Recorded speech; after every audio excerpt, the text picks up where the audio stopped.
For coming out this afternoon, evening for a little history program. It's kind of entertaining, I think. I'm Howie Wemyss. My start with the Mount Washington Auto Road was back in the 70s. I was a stage driver, guided tour driver on the road for 6 or 7 years. Then I left for a while. I got recruited to come back as the general manager in 1987, and I retired in 2020. So I had a lot of years there. I ended up being the historian because I had an interest in the history, which is pretty deep, as you'll see. And I continue in that role because there isn't anybody at the road that feels like taking it over or stepping into it. And it's fun, and I'm still researching. I'm not a researcher, I'm not a historian, but being a stage driver means I got to start with stories, and then I started collecting images, and I've got hundreds and hundreds of images, and I try to thin it out, and we'll move along a little quicker as we get going. But we start the history in the 1850s when there wasn't a lot of photography happening. This is a program on the various Glen Houses and the Mount Washington first Carriage Road, and of course now Auto Road through the years. Roughly from 1852 to, that's because we're doing this off the thumb drive. On my laptop, which I brought, it's 2025 because it is to this year. So a lot of people want to know why, if the road opened in 1861, which it did, what in the world were they thinking? Why were they building a carriage road to the top of Mount Washington? It doesn't make any sense. And oddly, you could make the case that the start of the carriage road was up in the eastern townships of Quebec. Sounds weird. Up there in the 1840s-ish, they had lots of wheat crops being grown, and they shipped them out by loading them onto ships on the St. Lawrence River, but they couldn't go in the winter because the St. Lawrence freezes in the winter. So they came up with an idea: if we could build a railroad down to the eastern seaboard of the United States somewhere, an ice-free port, then they could ship year-round. Fortunately, Portland got the nod, and even more fortunately for us in Gorham, they followed the route of the Androscoggin River up through. And in there was no reason for commerce back in those days. This is Route 16, or it's now Route 16, through the Notch. And this was it. It was a single lane cart path because there was no reason to go from Jackson to Gorham or Shelburne. And people that know the mountain know the range here. That's Mount Washington, this Tuckerman Ravine. So it was only when the railroad got going and word started to get around that the railroad was going to come through Gorham that things started to happen, and people started to buy property and buy buildings and started to convert them to take in guests, because they were sure that along with the railroads coming through Gorham to ship the grain back and forth or south to Portland, tourists would come to see the White Mountains. And it really was the beginning, the opening of the tourism business in the White Mountains. And the railroad, I'll show you a little later. I actually ought to redo a couple of my slides, the order, because the railroad came into town in 1851. They built the White Mountain Station House, combination railroad station and hotel. They also financed a bridle path up Mount Washington. You'll see an image of that in a few minutes. So it was I don't want to say boom times, but it really was different, because suddenly there were a lot of people in town. There were a lot of people coming. They wanted to stay in the best places. They wanted to look at these amazing mountains that they had only heard about before. And a fellow named Bellows, John Bellows, out in what we still call the Glen, out at the base of the Auto Road, started to take in overnight guests. And before long, he sold his house to Colonel Thompson, Joseph Thompson. Colonel Thompson turned it into the Glen House, the first Glen House, 1853-ish. Started adding on. This is probably late 50s. I think it's been added on quite a number of times at this point. But I want to draw your attention to the folks in the foreground here. Pretty amazing that they did haying in those days with hoop skirts and top hats. So having a photographer on property was a big deal in those days, and I suspect these are all hotel guests, and they all came out to get in the picture. And they all grabbed a tool, and they stood around, and it was a big deal. So Colonel Thompson did well. He at this time was operating that bridle path to the summit of the mountain. But he also was enough of a hotelier that he wanted to make sure people had other things to do. And so he made sure that they knew that the Emerald Pool was just up the road from the hotel. You could walk a half a mile or so and see this little idyllic scene, which is painted, and this is a steel engraving. The pool is still there today. If you know which paved pull-off to park in and walk down over the edge, it's still this beautiful idyllic scene. You've got Route 16 in the background now, but there's no sign. It's not a commercial stopping point. It was just something that people know about. And back then, he certainly knew about it.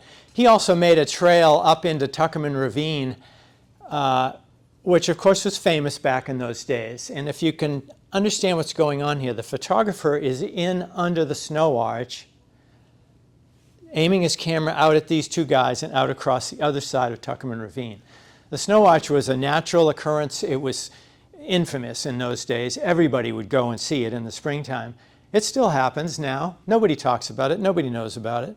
If you're hiking through, you might realize what you're looking at down here because the hiking trail kind of goes out around it, but it's still there. It's still amazing.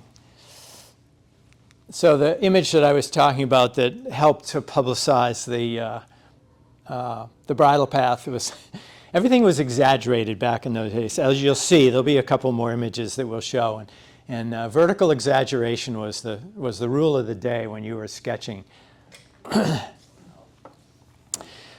So around about the time Colonel Thompson was getting the hotel going, there was a group of men thinking, well, the railroad's in town now. There's a bridle trail to the top of the mountain.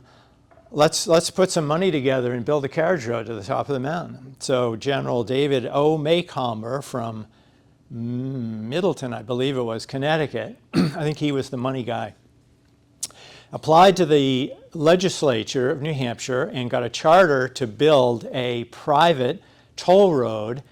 And get this, they gave him powers of eminent domain. So Colonel Thompson didn't want to sell him any property. That was where they wanted the road to begin, but he was running the Glen House, he was running his bridle path. He didn't want any competition. He took it all the way up to the New Hampshire Supreme Court and lost. And they paid him something like $3,400 for a chunk of his base land. And they proceeded to raise money and put the plan together. It was incredibly tough going. Remember, 1854 was when construction actually started. Dynamite hadn't been invented yet. They were blasting with black powder after they hand drilled the holes in the rock with star bits and sledgehammers. So you can't even imagine how incredibly complicated, dangerous it was. I have never found a journal, I'm sure it's out there somewhere, I just haven't found it yet, that talked about what the day-to-day was like. How many injuries were there? Were there deaths on the road? Don't know. Unknown to history as far as I can tell. But what we do know is that 2 years into it, they're halfway. This is about halfway. This is the first of the many halfway houses that were built. And they're up at about this place on the road.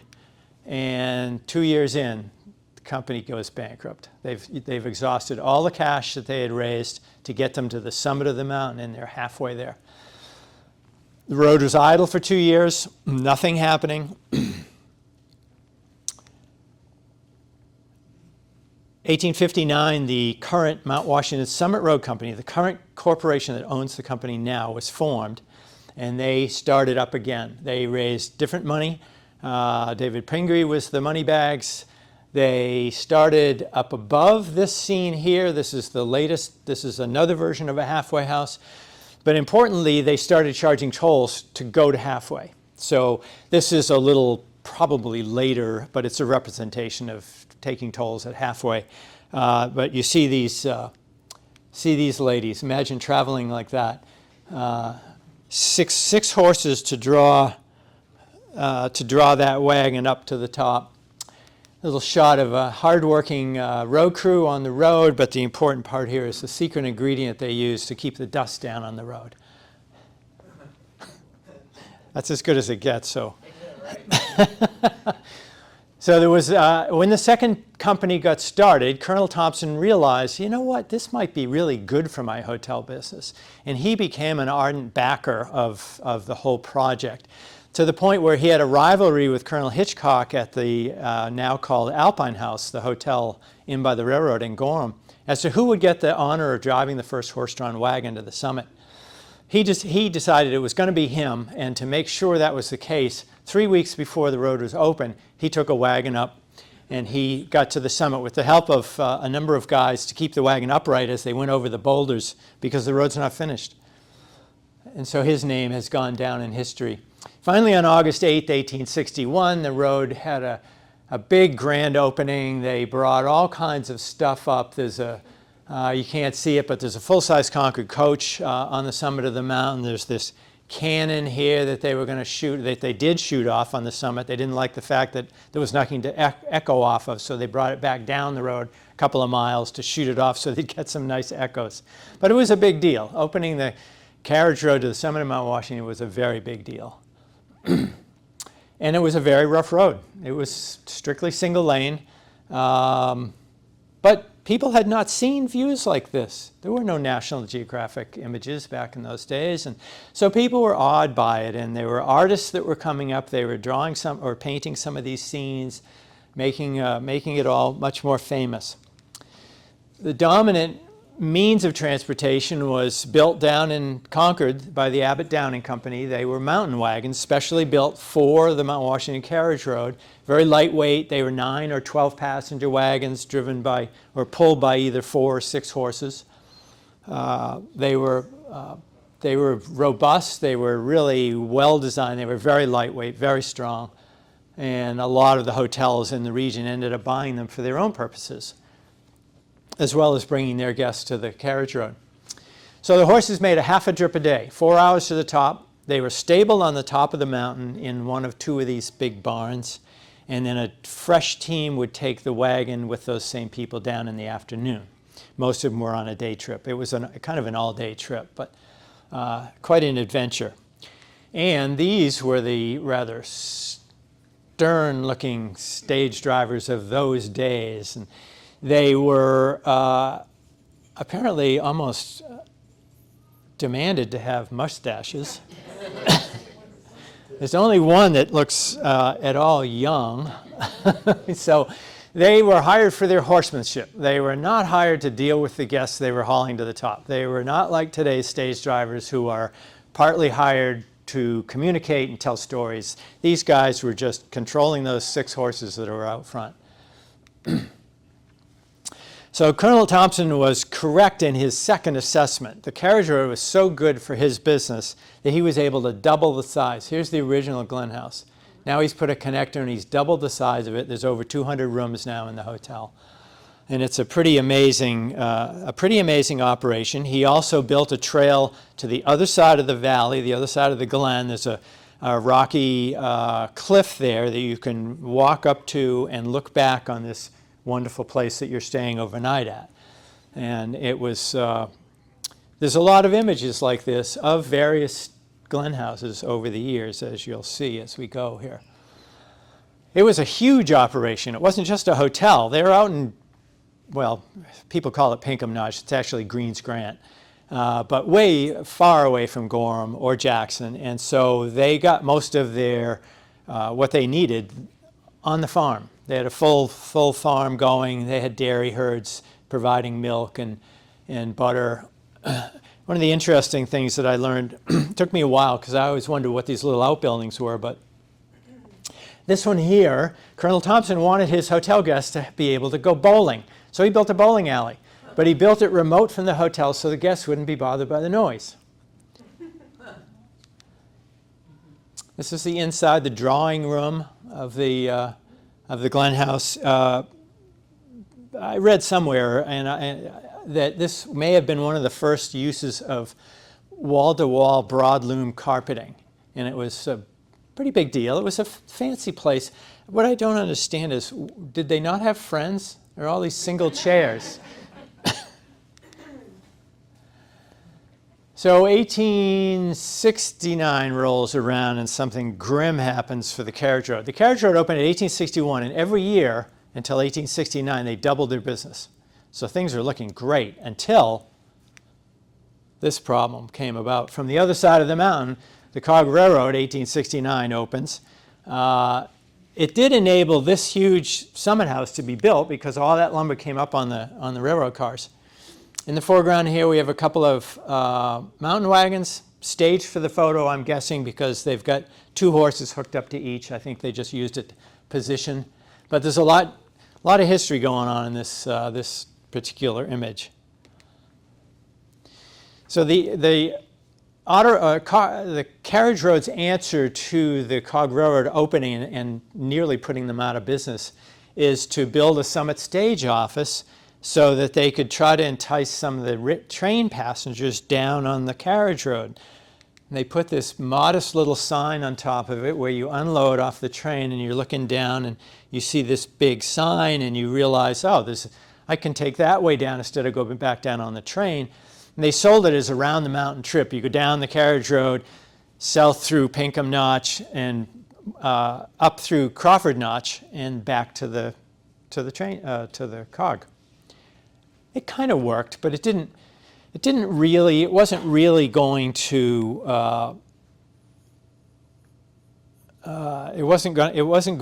do what it needed to do to save the Carriage Road. It's interesting. I forgot that this image is in here. Now I need to remember what's on the thumb drive that we're operating this program on, and what's on my laptop, and I'm thinking I'm going to see next.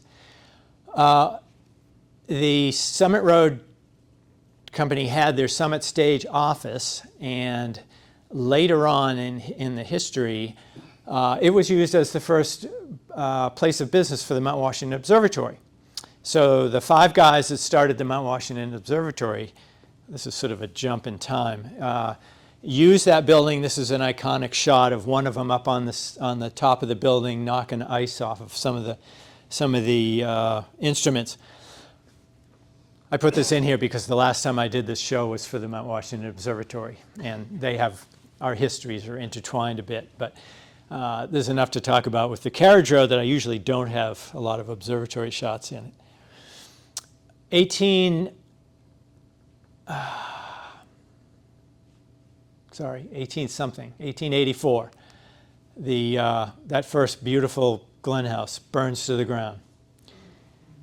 The owner at the time, the Milliken brothers, immediately employed a hotel architect out of Portland, Maine, to sketch up a new hotel. And from the ground up, it's the grandest of the grand hotels in the White Mountains at that time. It's pretty well agreed that that was the case. It opened, believe it or not, a year later after the fire. This part of it opened to the public, and in 1887, the rest of it was finished and opened. And it was spectacular. It was beyond anything that anybody else had in the White Mountains. It was an amazing place to stay. You had this view of the Northern Presidential, Madison on the right, Adams is the pointed one. And look at all the chimneys and all the smoke coming from all those fireplaces. Maybe that wasn't a great idea. Yeah. So the inside is very fancy. This is the lobby, telegraph booth connecting you to the world, elevator going up to the upper floors, combination of probably oil and electric lights, all this fancy woodworking varnished with highly flammable substances, and it was quite a place. You could go across that same ledge and look back at this beautiful place that you were staying in. 8 years, this building will come into play. This building that's circled here was the helps quarters for the second Glen House, the most amazing Glen House there has ever been. 8 years, and it burned to the ground. 1893, it's gone. And the owners now have survived 2 huge resort hotel fires, and they just decide, we're going back to Portland. They had also come over from Portland. They went back to Portland. They didn't rebuild. Property laid idle for, well, till 1900. In 1899, a couple of events happened on the mountain that were to change the trajectory of the Carriage Road's history, I think. First one was this. The American Mutoscope and Biograph Company, a new motion picture company, was coming into being, and they were traveling around the United States with their full setup, videoing things that they thought would be of interest in the movie houses that were springing up across the country. And so this is a still image, obviously, from that movie, which is lost to history, apparently, because there's a lot of Mutoscope clips online, but not the one on top of Mount Washington, unfortunately.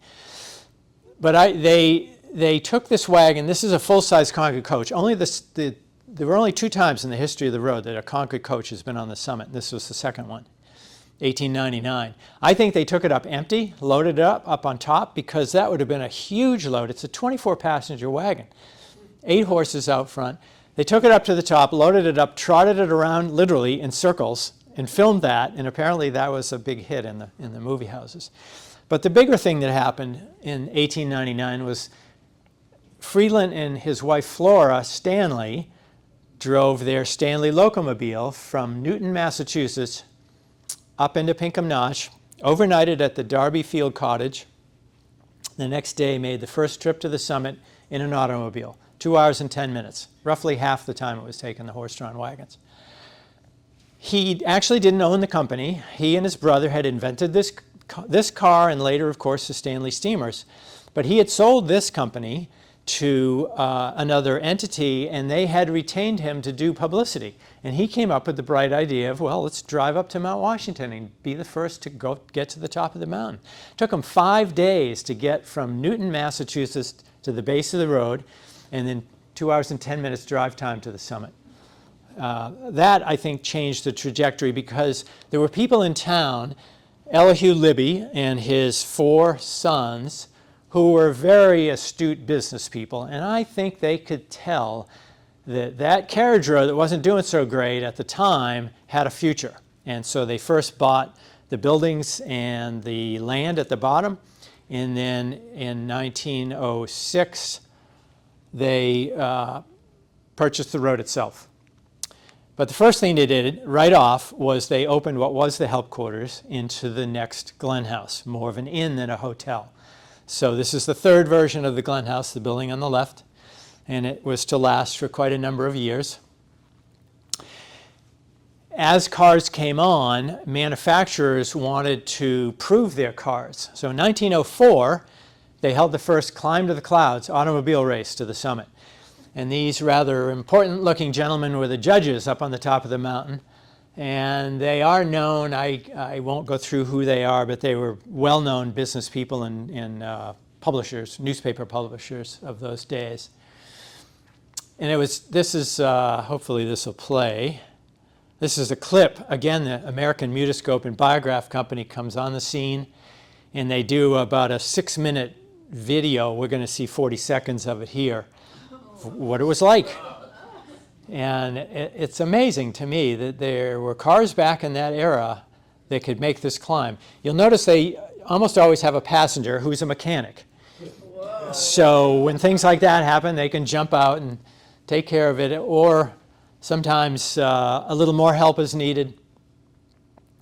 You'll see in the next the next clip when the mechanic hops out and gives a little push.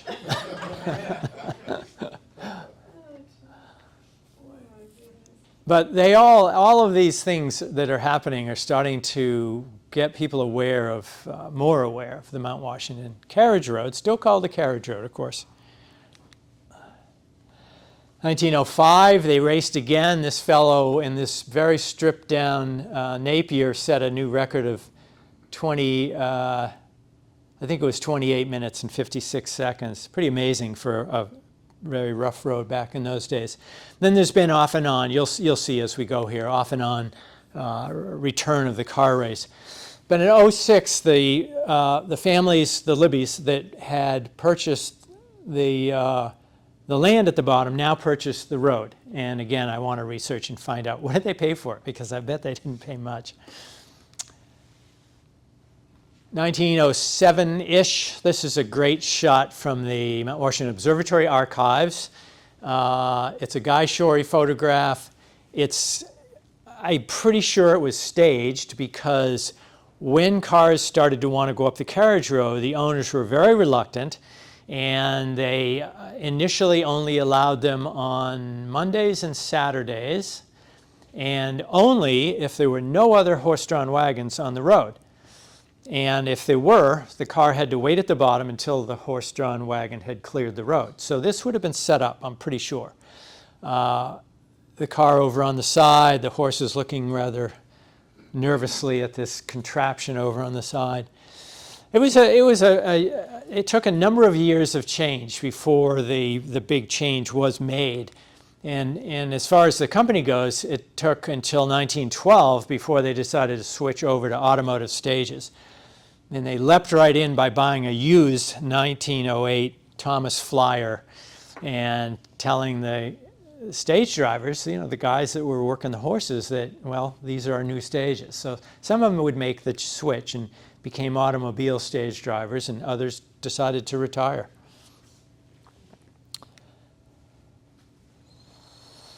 This is the fleet of Packards that were initially tried by the owners. They didn't last long. I have never understood why, but they disappear very quickly. This is, 1910 probably, somewhere in there. Still a really, really rough road. And up on the top, we're seeing the hotel, the Hog Railroad water towers. These are telegraph poles. They just strung the telegraph lines on these low fence posts. Down at the base, you'll see lots going on in the 20s. The company has now switched to Pierce Arrows for guided tour vehicles. Spectacular vehicle. Lasted well into the late 30s. They were well set up for it. They were open air cars. I've got a lot of shots of the Pierce Arrows on the road, always with the top down. They had a top, but they just never ran with them up. This is one of the owners of the road up on the famous Cragway Drift. This probably would have been in July, somewhere in there. Yeah, probably July. A little hard to tell. Obviously, like today, the snow volumes come and go, although a lot more snow back in those days. 1923, the company goes back to racing briefly. This is Elliott Libby on the left, Ralph Mulford in the center, the race car driver, and James T. Sullivan on the right. But what I love about this photograph is look at those outfits. It makes you itchy just thinking about those knickers and those long trousers and that coarse wool. And they got their cigars. It's just a great scene. He went on the next day to set a new record of 17 minutes to the top of the mountain. Ralph did. 1924, the third Glen House burns. Immediately replaced with another one, similar size, exact same location. Difference being that now that winter sports have become a thing, they insulated it and they put in central heating. And they embraced winter sports. So they were skiing on any of the slopes around the Glen House. They were tobogganing. They did snowshoeing, of course. It was now a year-round resort rather than just a summertime resort. Elliott Libby was still running the operation, one of the owners, and he cut the Katzensteig Trail up and back of the Glen House so you could hike up and ski down. And then in the 30s, when the Civilian Conservation Corps came into being, they extended the trail up to the top of Little Wildcat. So you can see Madison and Adams over here in the background. This is a shot from the 40s. I love this one because it was what appears a lot in their brochures of that era, always with the caption, "ample room for passing." So they were sensitive about the width of the road even back then. But the other thing that's historically important to me is this car coming downhill. It's the oldest reference I've got to the famous bumper sticker, "This car climbed Mount Washington," we're still using today. This would have been wired on, big cardboard placard, wired onto those front bumpers. We've transitioned to Ford Woodies now from the Pierce Arrows, largely because the public was demanding an enclosed car. And they worked well. This was late 30s. And in the 50s, the company went back to racing briefly. There were a couple of years there. This is a great action shot. Historically, the important part is behind the wheel is a woman, Evelyn Mull. The year before, she and her husband had shared this car and each had made runs, and that was the year she became the first woman to race the Mount Washington Auto Road. So here she is on her own, and I can tell because of the number on the side of the car, the number on the side of the car, 23, from the timesheets that I've got of this race, she was the only one driving that car, so I know it's her. And it's just a great action shot. Jaguar? It is a Jaguar flathead coupe. Yeah. 1961, the company celebrates its 100th anniversary with events that started on January 1 and went all the way through to the end of the year. And of course, one of them was having the return of the Climb to the Clouds. And Bill Rutan here in his home-built Porsche-powered Volkswagen sets a new record of 9 minutes and 13 seconds on an all-gravel road back in those days. Pretty incredible. And over the years, we have a succession of vehicles as guided tour vehicles. And this is the International Travelall version. Through the 60s, really the first SUV, unfortunately, tragically underpowered from Mount Washington. You loaded up with people. You had great visibility, but you weren't going to go very fast. And then in the 70s, we went to vans, and we still use vans today, except we fancy them up a little bit with various vinyl wraps, like this one of the observatory tower and the tip-top house. Sometimes people ask me, how did they open the road back in the early days? Well, first of all, they felt if they could get the road open for the 4th of July, they were doing fine. And they did it the old-fashioned way.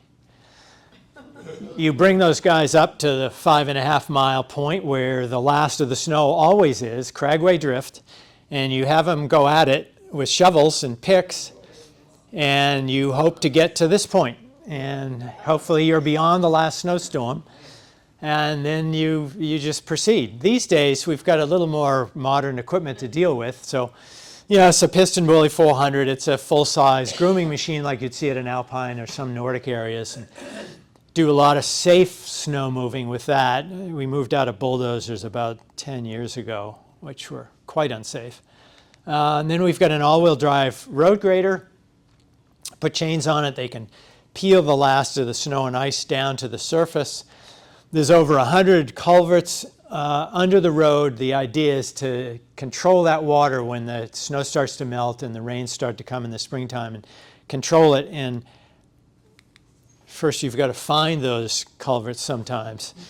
You get it out. We've developed a hot water drill to basically push up through and get the ice out of the culverts. And in 2023, it was after I'd retired, they paved the last of the gravel road. It's all paved from the top to the bottom now. And most people feel it's safer for whatever reason. A lot of people from away aren't comfortable driving on gravel roads, especially motorcyclists. And so it's been a hit with those folks. Some of us traditionalists were sad to see the last of the gravel go. We have lots of events still. This is now called the Northeast Delta Dental Mount Washington Road Race. 2,000 people enter a lottery to get 1,000 spots to race up that up that hill. We also do a bike race every year. This benefits the Tin Mountain Conservation Center down in Albany, or up in Albany, I guess I should say, from here. And occasionally we still go car racing. 2021 was the last time the car race was contested. Subaru desperately wanted that record to stay in their hands. They spent $1 million, and Vermont Sports Car prepped this purpose-built one event car. They have since raced it in other places, but they built it to reclaim or to claim the title on Mount Washington. It's almost, to me, it defies physics. 5 minutes and 28 seconds to the summit from the base. How do you do that? And this, by the way, is after the finish line. He just decided not to let off immediately, so he got air off the little bump after the finish line. We also have some fun up there. Anything for publicity. So when Heritage New Hampshire came to us and said, can we take our Segway to the summit? I said, sure. We can both get great publicity out of it. So 5 battery changes later, they arrived on the summit. So that was great. And sometimes we just do things because. So here's Hans Bauer. He's actually still a stage driver. Obviously wintertime, he's up on stilts. His stilts are on snowshoes. He has walked up the auto road. He's about to climb down from this contraption, put on his skis, ski back down the auto road, just because. When the LL Bean folks contacted me and wanted to know if they could bring their bootmobile up, and I said, absolutely. I said, but you're going to have it off the road before we open to the public because it's too big. And so they chose a day, and they just got incredibly lucky with the weather. And I followed them up, and I got this shot about 7 miles up, and it was just spectacular. And they used it. We both got great publicity out of it. But I've never gotten these guys. We're still working on it. We still use this. They're seen all over the world. And in my time there, I would get emails from people in Europe saying, oh, my car got rear-ended, or I sold my car, or I got stolen. I want that bumper sticker back, and I'm happy to send them another bumper sticker. If you get to the auto road for free at the base, there is the Douglas A. Philbrook Red Barn Museum, and it holds a lot of our rolling history. This is a Fabian House Concord coach, but it's a Concord coach. It's a real Concord coach, probably in its original paint, which makes it really special. It's got these 6 oil paintings along the side, 3 on each side. And other, examples, the 1918 Pierce Arrow, 1938 Ford Woody are all in there. In my day, they were operable. I'm not sure if they're still operable, but getting that Pierce out, and it should be driven, in my opinion. I'd love to take it out and ride it around. Not for parades necessarily. The parades aren't good for antique cars. They go too slow. Back in the 90s, the company did some soul searching, wanted to know what else can we do with our property here, surrounded by the National Forest. And so we came up with a lot of different ideas, and Great Glen Trails came out of it. We sold a bunch of property to the Forest Service, and we retained the rights to these recreational trails. And so we cross-country ski on them. We snowshoe on trails in that general area, pretty spectacular. Do some snow tubing on a little hill that looks like it wouldn't be much fun, but people have a great time on it. We do snow coach trips. So we go up to tree line. We take 4-wheel drive vans, put tracks on them in the wintertime, go up so that we can see this view on a really nice day. It's pretty special. And then we get unusual weather in the winter, and once in a while we'll get really lucky and get, freezing fog overnight is what created the icy look here. But just dumb luck, our great photographer happened to be looking out the window with his camera when the snow coach came into view coming down. And he snapped this shot. This was not set up. That's amazing. And in the summertime, we bike on those trails, and we go flatwater kayaking on the Androscoggin River, just up from the Auto Road and Great Glen Trails, and do whitewater kayaking instruction up in Errol. you just never know what you're going to see. Maybe get lucky with a really clear view like this, or maybe have some really amazing weather overnight and have that same view look just like this the next day. You've got rime ice all over everything. Sometimes the clouds are down below us, giving a pretty amazing undercast underneath. And, you know, always it's going to be a trip, no matter what the weather is like. It's going to be a trip you'll remember. Guided tours are pretty special. You hear all kinds of tall tales. One of my goals before I retired in 2020, because we'd been without a Glen House for almost 50 years, was to help bring the Glen House back. So in 2018, we finally opened the Glen House. I was pretty heavily involved in it. The exterior is quite plain. It takes its design cues from the very first Glen House back in the 1850s. It's the inside that's pretty amazing. And this is an architectural award-winning bar and lounge area, and pretty special place to have lunch or dinner in the right weather, obviously. Nice fall foliage viewing from there. We built it with as much sustainability as we could handle at the time. This is me showing off the geothermal heating and cooling system to Senator Jean Shaheen. She's a big advocate for alternative energy, and she was thrilled to hear that we were heating and cooling with geothermal.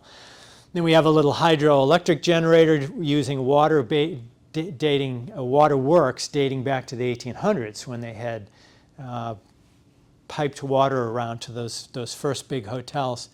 And just this past March, we got this solar array down in the field hooked up, and we're still fighting with Eversource, but they'll get there eventually. This is the kind of the campus at the base, the solar here, the hotel, the day lodge for the guided tours, the road up the mountain, the Red Barn Museum. It's a pretty amazing operation. And sunset shot. Happy to take any questions. How many miles is it? Well, these days we're a little more accurate, so we say 7.6 miles. It's an 8-mile road. It's always, historically, it was called an 8-mile road. But when we started racing on it, people wanted to know exactly how far is it. Yeah. Yes, sir. Do you have a fire suppression system in the new hotel? Oh, yeah. These days, you don't build a hotel without pretty robust fire suppression. It's a whole different scene. And yeah, back in the day, it's tough. You know, people say, oh, there must be something wrong with that location because you've had so many fires there. Well, how many old White Mountain hotels are there left? There aren't many, and the reason is because they all burned, because they're remote, and back in the early days, there wasn't modern firefighting. The days of the Glen House, they didn't have fire extinguishers, let alone firefighting equipment. So if a fire got going, there was no way you were going to get it out. There's a lot of wood, too. And they were all dry wood. Right, yeah. So as unfortunate as it's been, you know, each generation of the Glen House, although the first two were, you know, nice big resort hotels, they were fun, the second one in particular, but the more inn-like ones were special, and the fourth one that was built was insulated to take advantage of the winter, and, you know, obviously we're taking advantage of all the seasons in the latest hotel. When was the latest one built? Well, it was finished and opened in 2018. We started in 2016, I think. It was a complicated construction. Yeah, but pretty happy with the results. I was happy to get the solar online. It was my last big push before I kind of let go of my consultancy with the company afterwards. Well, thank you all very much. I'm happy to